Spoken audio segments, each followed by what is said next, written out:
not everybody who came to a consultation ended up converting. And clearly, some people will sign up for a consultation because they just want to hang out with you, because they think they're going to get some free value. Maybe they can't afford to hire you, aren't ready. They come for a variety of reasons. So show up like a boss. The first one is improving the number of consultations by giving people kind of like a backstage pass to what it's actually like to work with me and how I coach.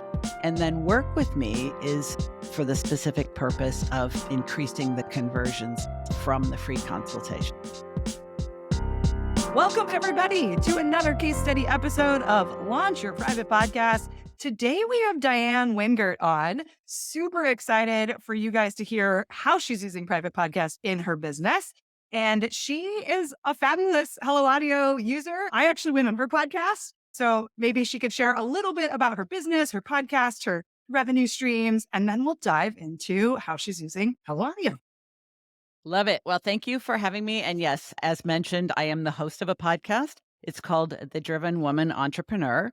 And I am a former shrink, former psychotherapist, now business coach for largely female solopreneurs who want to get out of their own way. And we know what we're talking about. So I have a public podcast, an increasing number of private podcasts, one of which we're going to talk about today. Yay. Yes. And we'll link to the episode that I did with her. It's pretty fun. Cool. Okay. So how did you find out about private podcasts? That's like our first question we typically ask. Where were you like, that's what I need to be doing in my business? You know, it's really hard to remember exactly because I usually have 47 tabs open on my computer at any given time. And, I'm 6 degrees of separation from every good idea anyone ever had. But I would say I must have heard someone else's private podcast. And because they offered it to me, I heard about it. I signed up for it. I thought, oh, now they have my email. This is different. Since then, I have accumulated quite a few of them, several of them yours on this here phone. And it started to really change the game for me because I realized as much as I love having a public podcast, and I do, and I still do, and I love being a guest on other people's podcasts, it's very much a one-way transaction. I know people are listening, but I don't know who they are. So I can't take the conversation to the next level. And that is why I fell in love with private podcasts.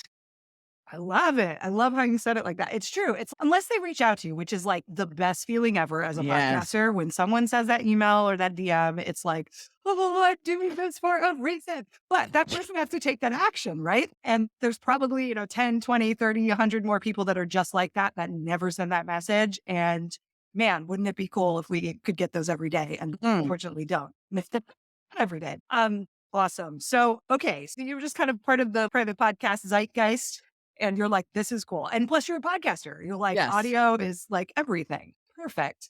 So tell us a little bit about like the revenue streams in your business. Like, how do you make money so we can kind of see how you're fitting it into your business? Yeah. Well, how I have been making money the last few years is through a high-end coaching program. I have a signature framework called the Boss Up Breakthrough, and it addresses all of the ways that female solopreneurs tend to limit their success, their profitability in their business. And so I've been doing that for several years now. I've had a lot of demand to create a group program. I haven't yet done that, but when I do, there's going to be a private podcast feed for people who miss the calls, obviously.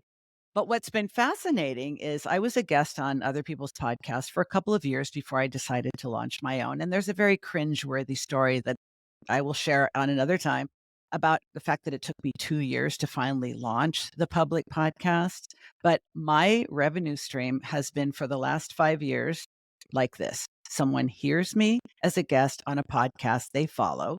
They immediately think, oh my God, who is this woman and where has she been all my life? They find out I have a podcast. They binge through some episodes, visit my website, book a call, and hire me.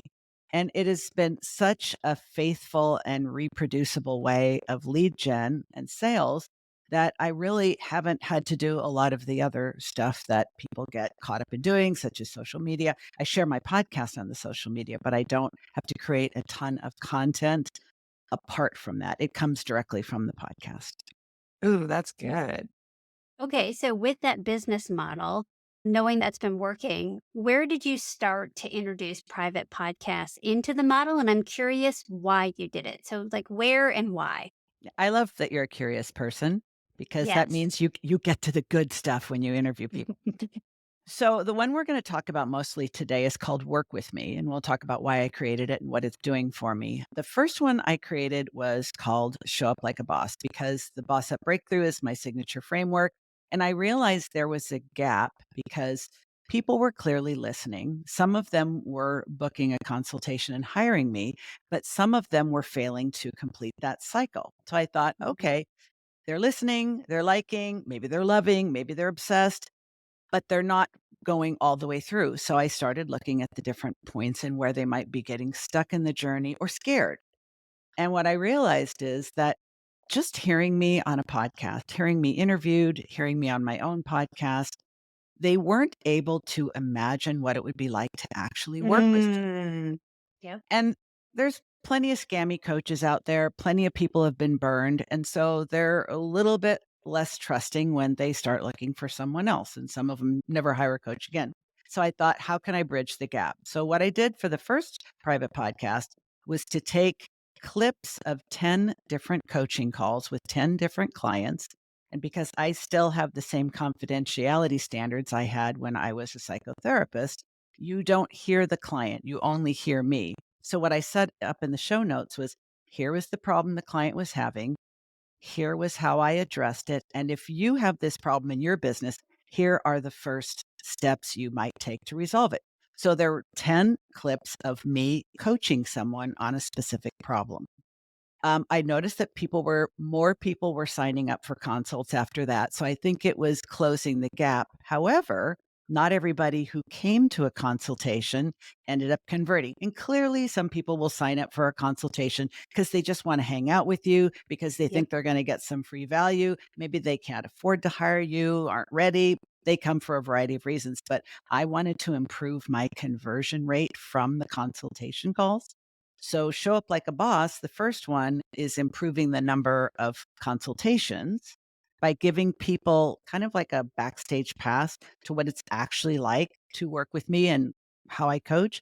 And then Work With Me is for the specific purpose of increasing the conversions from the free consultation. I Make love that. sense? Yeah. So when do they listen to the Work With Me podcast before or after they book that call with you? Great question. So I have it automated. So as soon as they complete the booking for the consultation, they get the Perfect. confirmation email with an invitation to get the private podcast. And I do a little selling of the private podcast because just because someone signed up for a consultation doesn't mean they're going to follow through. They might get scared, they might cancel, or they might show up unprepared or have so many questions their mind goes blank and they freak out. So I really want people to be at ease. It is a significant investment to work with me, and I only want the right, ready, and resourced people to show up on those Yes. consultations. It may sound like, oh, I don't want to spend time with people unless they have the money to hire me. That's not actually it. I love helping people so much that when I get on a consultation with someone and they want to work with me, but they're not able to, I end up feeling bad. So I just want to avoid that for both sides. So there's four episodes in the Work With Me podcast. They get an invitation to get it once they book the consultation. There's an introduction. There's an episode about what's the difference between a business strategist, a business consultant, and a business coach, and which one do you need? Then the third episode is breaking down my signature framework and what they could expect from going through it. And then the fourth one is how to know if you're coachable, because not everybody is. And the last Truth. one is what to expect from our free consultation. It's not a coaching call. It's not even a sales call. It's like a first date where you and I figure out if this is the right time and if I'm the right person to help you. Oh, I love this. So you're setting expectations, you're building authority, and also demonstrating your ability to help people through the walkthrough of your framework so they kind of know what to expect. Yes, setting expectations about all of it, about what the call is going to be like, about what it would be like to work with you, about your framework. So it sounds like when you implemented this, you probably saw maybe fewer no shows or fewer cancellations, and I'm hoping higher conversions. But tell me about the results you saw. Yeah, excellent question. As a matter of fact, I haven't had any no-shows or cancellations since Oh, I wow. have Wow. created this. Yeah. And I think it's because I can put myself in the mind of the potential client. Yes. I have hired many coaches, and I also know from all my years of experience as a therapist, no matter how desperate somebody may be to solve a problem, it's really scary to make the decision to reach out for help and trust that this person will help you and that it won't be a mistake. That there's a lot of mindset obstacles to overcome. And that's true even if someone's been referred to me. So I just put myself in their shoes and think, okay, what are they likely to be confused by, scared by? What do they need to think? What do they need to believe? What do they need to know? So that when we're on the call together, it won't end with them saying, "This has been great. Thanks for spending this time with me. I'm going to go think about this." Because Yep. thinking about this means you are never going to hear from them again. And they're not actually telling you what they still need to know in order to make a decision. It's a non decision at that point, and that feels bad to both sides. So I have doubled my conversions as a result of using this because I think it does what it's meant to do. Like, I'm not a genius, but I care about people and I understand how they get stuck and scared and don't know what to do. So, to the best of my ability, I put the information in front of them when they needed it, when the days are counting down between when they book the consultation and when the consultation actually happens, so that they have time to listen to these episodes, they have time to digest them, talk to a partner if that's necessary, and then be prepared. And so, one of the other things I realized I haven't told you is that I used to let people book a consultation and talk to me within 24 hours. I Oh, wow. realized as a result of that, I was attracting more impulsive people. Yep. I work with entrepreneurs with ADHD tendencies, and one of those tendencies is impulsivity. And so I don't want someone to go, "Oh, this is it. This is the solution," and then book a consult, and then it's happening the next day. I want them to slow their roll a little bit. So it's truly informed consent. They're making a good decision, and they're not gonna have buyer's remorse or worry, "Oh, shit, what did I just do?" I love Oh, this. that's See, so I good. make them wait. I make right? them wait a few more days, you know? Yeah, be That's so intentional good. about it. Yeah, I've been on some we all probably have some crappy sales calls where we're like, Yeah. "What just happened?" You know what I think about this that's really different and is, oh, yeah, it, like, allows the person to actually process the format of the coaching, get a you know, I'll say this, we see a lot of short form videos. We follow people online. They get recommended to us by other people. All cool. We still don't really know, to your point, how they coach or like what their program structure is. We probably know a price point of some sort or know who they've worked with potentially. But like when you're on the call, you have questions because you're just like, okay, this is like my issue. Is she going to be able to like, what's her answer or solution to that? Like, how are we going to work around this? But like, you're actually giving me space to know most of the stuff that I would need to know to make the decision without having to look you in the face on a Zoom call or come up with the questions really quickly. It's like on my own time to digest it and like to your point, sit with it a while and like really think about, like try it on. I think there's something because I have ADHD. You'll hear that in the episode that they recorded Mhm. with Diann. Yep. And that's totally how I am, like super impulsive, like I want to do this right now, like blah, blah, blah. And then, yes, I totally experience buyer's remorse. I'm not saying that just because you have ADHD, you do for sure, but it's a lot more More common for likely. us, Yeah. more likely. And so, this idea that you allow me to kind of go through the wave of the feelings that someone like me has of, oh, yeah, this is happening. And like that intense feeling in the beginning. And then it dies down. And then I'm listening to you talk about it. And then I sit with it and it's okay, what will it be like to like, you know what I mean? It allows me to go through what is typical of me in a buying process. That means you know me really well, right? So Mhm. you've set this up intentionally to take care of me. And so I may not even know what you've done unless you've listened to this episode because you're now going to know the behind the scenes. But like, I probably am going to feel better about it, to your point. And like, that's a win for everybody because that's what we really truly want. So anywho, I think even if you don't serve people that are ADHD, you probably do. But even if you're listening to this, that's not your target audience. Thinking about that gap between the booking and the day the call happens and being able to try on. This is what I do in the shop, right? Like put things in a shopping cart, right? I don't Yes. do it. I need to Yep. look what the discount looks like, right? Yes. But then I have to step away for a while. So this is why retargeting exists. But no, but it's true. It's almost like I'm trying it on, but like you're there with me and the questions I'm going to have of the call. And so we don't have to waste your time on the call either, right? We can now really get to what I need to, what I've already processed. Maybe there's more questions, or maybe there's a special circumstance that I'm thinking of that I'm not sure you could, handle or something. And that space away from that video call and away from the high pressure, what often feels like high pressure consultations.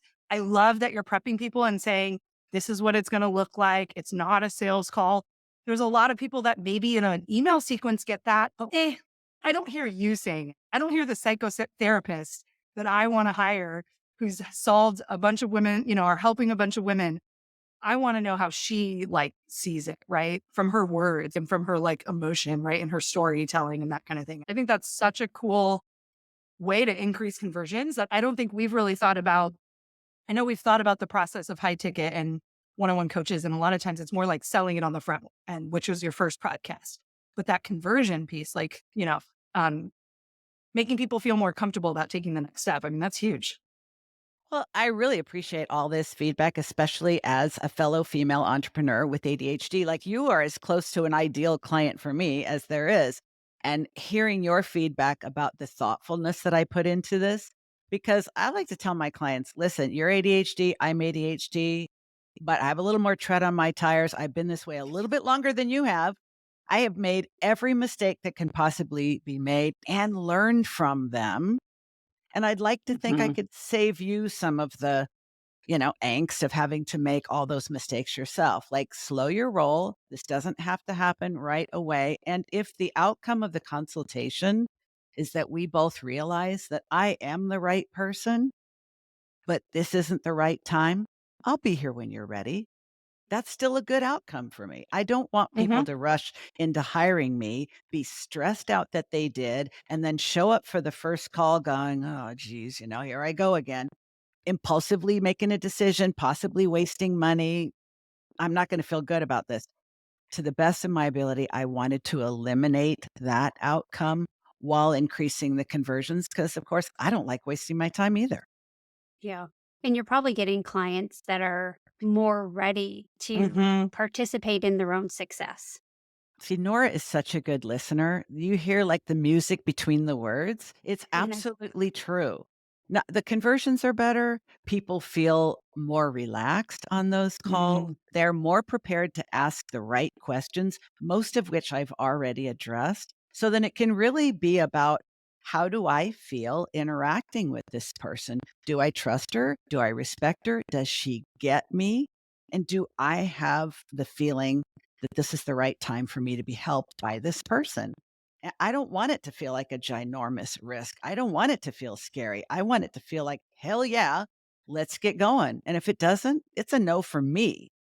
I'm not going to Yeah. invite someone to become a client unless I feel that they're really right and ready. And I do sometimes turn people away, but that's important to me because at this point in my life and career, I only want to create outstanding outcomes. I'm not yes. interested in anything else.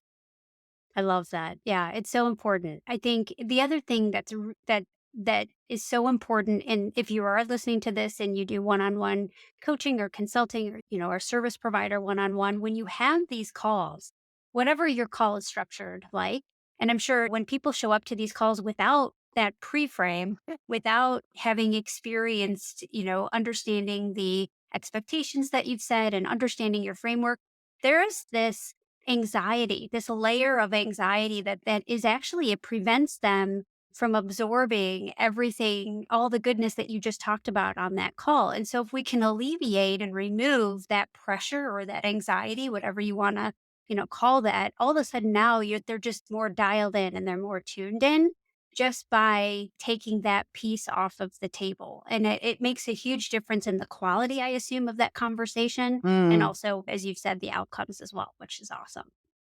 And because you two have got me totally hooked on private podcasts, I want to tell you something else. I already know what my next one is going to be Ooh. Okay, can you share because it? now, yeah, of course, because this is how I create accountability. So I actually do it instead of just talk about Yes. it. The next one needs to be like a welcome podcast. And I know other people have done this because I think even after a successful outcome with the consultation. They've made a significant investment of time, energy, and resources. But now there's this gap, maybe a couple of days, it may be a couple of weeks. What's going to be happening in their mind? Sometimes people feel like the minute they make the decision to hire me, they start to feel an incredible sense of relief and they actually start noticing really big improvements in their business before we've had our first call because they've got a focus, they've made a commitment, they've got skin in the game, and it's go time. That's fascinating to me. But some people are like, oh, I hope this is going to be okay because they just tend to be more anxious overthinkers. And Mhm. I want to be able to create something that helps them be onboarded in a way that we don't have to take any time during the first call to do that housekeeping stuff.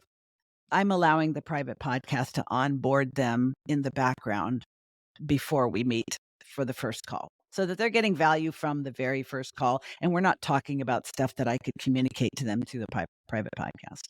Yes. Yes, Oh my totally. goodness. Yes. Love that. Are you also putting your client calls in a feed? Because that could be cool. So you welcome somebody and then it's like that whole thing. It's like even the journey of looking back over 6 months, that could be really cool. Or now with AI, like you could probably do a cool transcript, recap of like the work you guys did or something. I don't know, something you can have like a closing episode, right? Like that, I don't know. There's something there about having record of that experience. I know I had like Zoom calls that were put in a folder for me, but I Never watch never those. literally ever Yeah. watched them.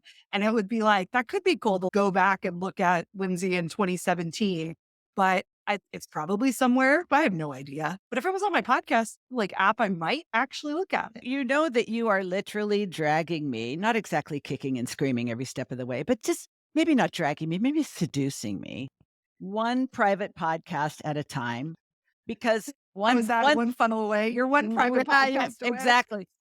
Because once I've got the 3, now the next step is going to the Mhm. powerhouse level, because you're absolutely right. For years after each session, there's just so much that goes into each coaching call. And a lot of people with ADHD don't remember everything that was said later. They want to revisit something that was said later. They know that they disclose something really important and they want to revisit it and process it. So I routinely would send people the Zoom call. And I've had people who still listen to them years later and send me an email saying, I am still learning from you from stuff we Wow. did 2 years ago. But it's a pain in the ass to download Zoom and then send it to them. Yes. So to be able to have each person have their own private podcast feed of our calls, even if they don't listen to them or don't listen to them regularly, that's a value add. And that's another way I can set myself apart because I do know that people who hire me listen to podcasts. It's their preferred method of consuming content. And I'll tell you something else I just thought of. Because most of my clients, in fact, all of my clients have come to me as through podcasting.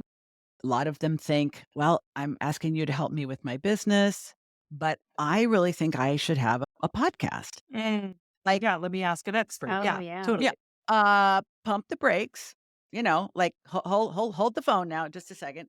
I used to think, yeah, of course, that'd be great. Now I'm realizing, yeah, I'm almost 200 episodes in. It's a lot of work.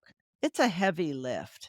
And I don't think people, especially the impulsive ones, really understand the commitment. And I do not want to be a party to something that they're going to regret or feel was a failure experience. So I'm like, how about this?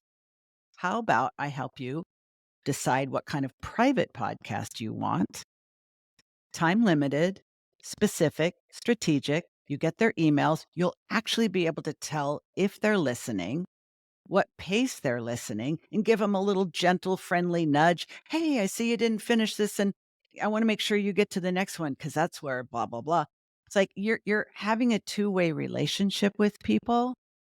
That's going to be satisfying to your dopamine deprived brain in a way that just shouting into the endless void, it's not going to quite scratch that itch. You've got to be, we have a public podcast. You have to be willing to show up and show up and show up whether you know who's listening or not. With a private podcast, it's a much more intimate conversation. And I think for most people, that is a better fit for what they're trying to do in their business.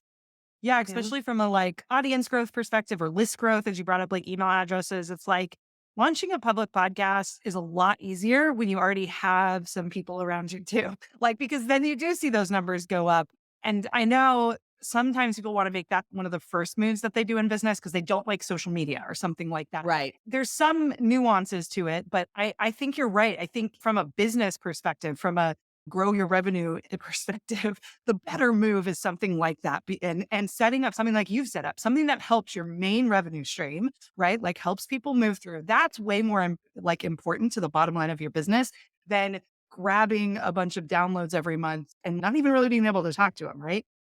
But I will say too, as somebody who, my early business, having a public podcast was really helpful to me because I loved showing up and talking to people. Like that was easy for me to do. So sometimes people want to do that because it's like the easy move, and then they think there's a magic thing that happens on the other end. But I think stepping back and being like, let's look at what it can do for you. And if showing up and talking is really easy for you, here's a better way to do that. That's going to give you email addresses, information, connection, improve your leads, improve conversions. That's a much better play from a business perspective early on too, particularly. Yeah. I mean, I've clearly become a huge fan of private podcasts. And I think for many coaches, consultants, creatives, thought leaders, experts, people in professional services, there may very well be room for both. Mhm. But I think there's just, we've never been more connected than we are right now Mm. digitally. But there's also an epidemic of loneliness that is very real and a lot of people burning out. So I think the better play is to put more intimacy into your content creation. And there's just Go you've said smaller. Yeah. you've said this on so many interviews. There's nothing more intimate than someone speaking into your ear while you're doing something else. Like your channel is fully open. You're not guarded. You're not defensive. You're relaxed. You're giving the dog a bath. You're picking up the kids in the circle line. You're washing the clothes. And you're just receptive in a way that I don't think we can be any other place. So I think Mm. there's so much opportunity here. There's so many creative ways to use private podcasts, but I personally really like having both. Yeah, I could see that. And what's funny too is like it's already being upload leveled too with the video podcast.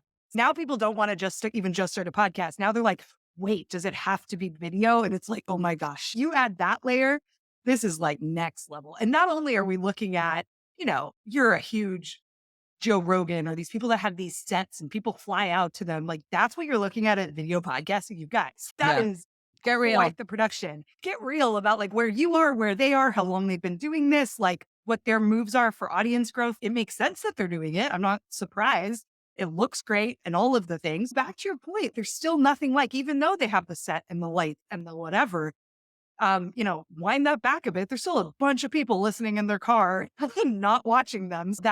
That switch that people are feeling the pressure to make now as podcasting is maturing and all of that, it's just like, you hold your brakes even more, right? Pull it back even more because that is, video editing, camera shots, multiple, we're talking like next level production. And people are like, I think I should do a video podcast. And it's like, Mm, don't do it.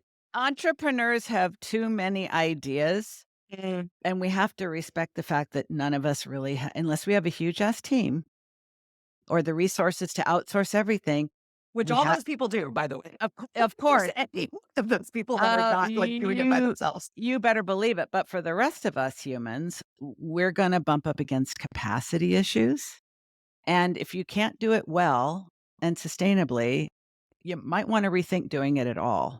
I mean, you don't have to do video. Your hair can be in a messy bun. You can have spit up on your clothes. You could have unshaved legs. You could look like the great unwashed. No one will know. And your audio can still be on point and people can love it. So, yeah. Yes. We love a good podcast. We love a good audio. Mhm. You betcha. Super I cool. think that's the one thing too. We have a lot of course creators that use Mhm. Hello Audio, right, to podcast their course. And it's the age old, like the folks that have been trying to create a course for weeks, months, maybe even years. And it's always the PowerPoint slides and the videos and the editing and all the layers of production that go, and it's an asset, right? Whether you're doing a podcast or a course or any coaching program or a lead magnet, you're trying to create an asset. What's the easiest path to get that asset completed? And I'm curious with your experience with audio. I mean, granted, I know you've got all the podcast experience, but for someone out there, is it really that easy to create a private podcast? If there's any tips or advice you would give someone listening to this that was like, okay, I hear you. So I was thinking about doing a public podcast. Now I hear you. That sounds a lot. That sounds like a lot. So I'm willing to try, or I'm willing to think about this. What kind of advice or tips would you give someone who is in that position right? I think most people already have a well-formed idea in their head and a reason for doing it. And the two things that are stopping them is that they think it's going to be harder than it actually is, Mm. and they don't know how to envision doing it. It's like, oh, I Oh. have this great idea, and I think it would really make sense to do it with audio for all the reasons. But I don't it's probably harder than I think, and I probably dude, let me tell you something. I have all the nice professional equipment. I've got the professional lighting, I got this groovy mic, I got the boom arm, I got the all the stuff. There are people creating wonderful private podcasts with really good, crisp audio on their frickin' iPhone, in the car, or sitting on their bed with the comforter over their head so they've got nice sound dampening. And the Hello Audio platform, I literally I heard you talking about how easy it was for not years, but for sure months. And I'm like, "Of course they're gonna say that, obviously." And I'm probably quite a bit older than most of your Hello Audio clients, and I did definitely not grow up with technology, but I thought, "Well, maybe it really is easy." I mean, there's only one way to find out, right? It's the easiest piece of technology that I use for any reason, and I am literally up to my eyelashes with technology in every aspect of my business every single day. But if you can create a PDF, if you can create a Canva template, you can create a private podcast on Hello Audio. It's so easy. I'm like, "Oh, wow, this really is easy." I thought you were just saying it because you need to reduce people's objections and their fears and all that, but I'm like, this is almost too easy. Like, it's kind of embarrassingly easy. And I've encouraged several of my clients to start a private podcast. I've created a little Loom video of the back end of my account and how I do it. I'm like, literally, I'm no kidding. You record this, you upload this, you give it a name, and they're like, "For real?" I'm like, "Yeah, for real." It's so easy. You've created such an elegant product. It's deceptively easy. And I think you usually no, and what I mean by that is usually when something looks easy, it's kind of janky and it can't do much for you. Mm. But what the software is actually able to do in terms of the analytics, like I can see who's listening, how long they listened, whether they just binge through or whether they took their time, where they got stuck, and I could give them a little nudge that's impossible to do with a public podcast, and it's super easy to do with Hello Audio. So, I think I have quite a few more private podcasts left in me, and here I am going down the path, I'm gonna be a powerhouse user soon enough. I've crossed You will. over, and there's no going back. We'll send you the T-shirt in the mail. We should Dude, it's actually it's do like t-shirts. We tattoos. should. It's like tattoos. After you got a Yeah. couple, you might as well be fully covered? Keep going. Keep going. Especially when it's easy. I think the hard part as an entrepreneur is like, we know there's a bunch of roadblocks. We've hit them a bunch of times. And then you're just like, oh, I have to do this and I have to do that. And then when you do it, you're like, yes, I did it.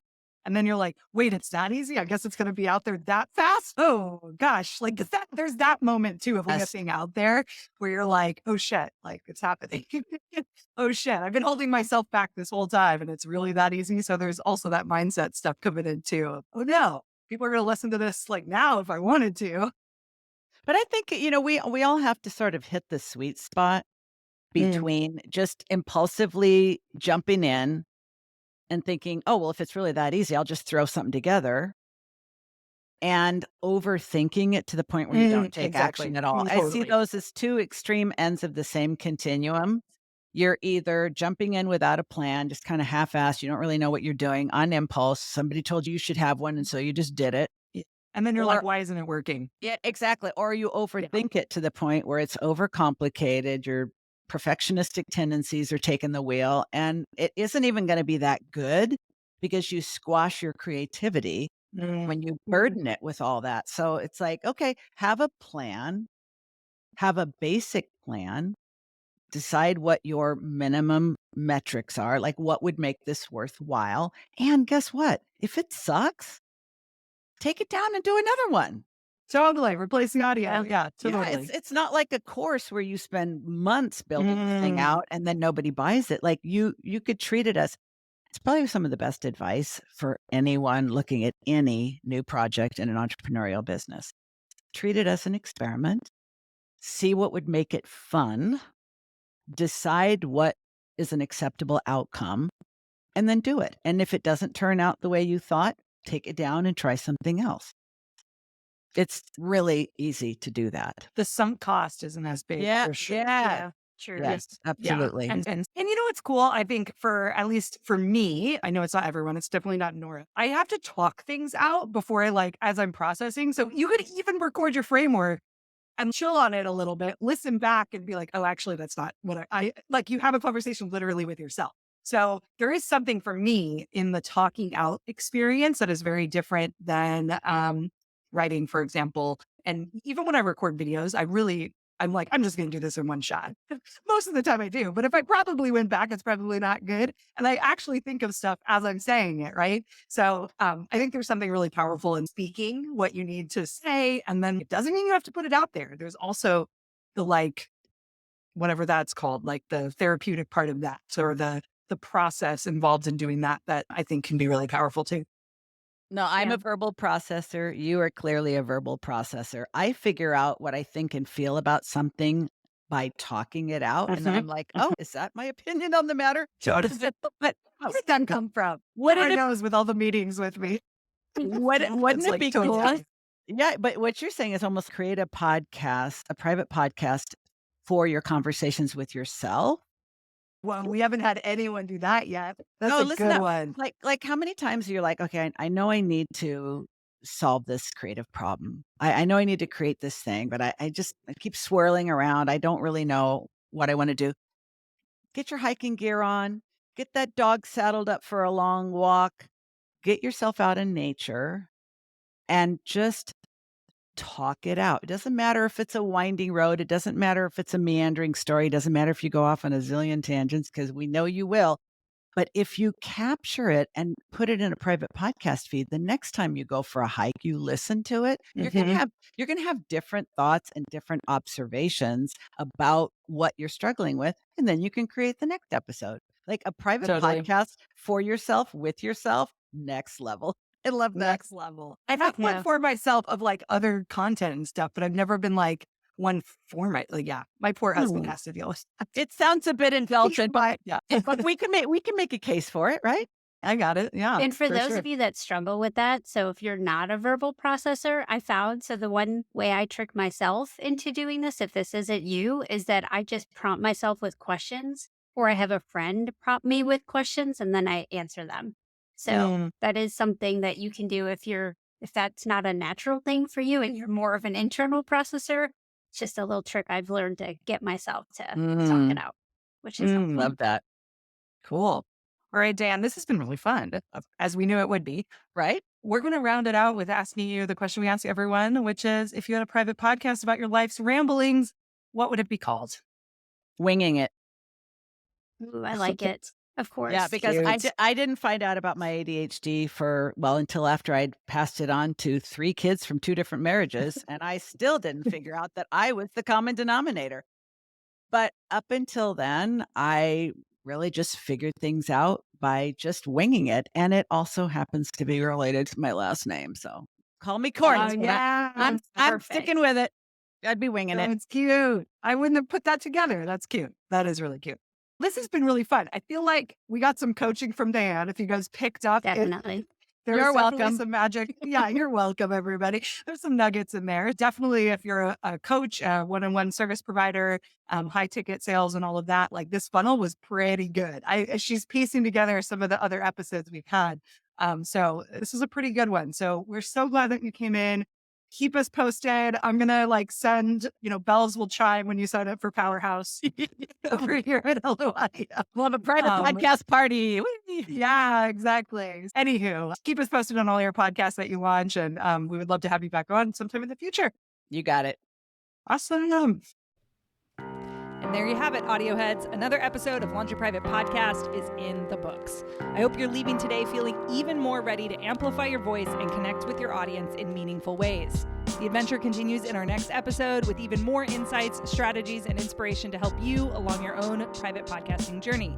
Of course, make sure to check out helloaudio.fm to start your own private podcast. And remember, you've got amazing content that needs to be heard. So let's turn the volume up. Until next time.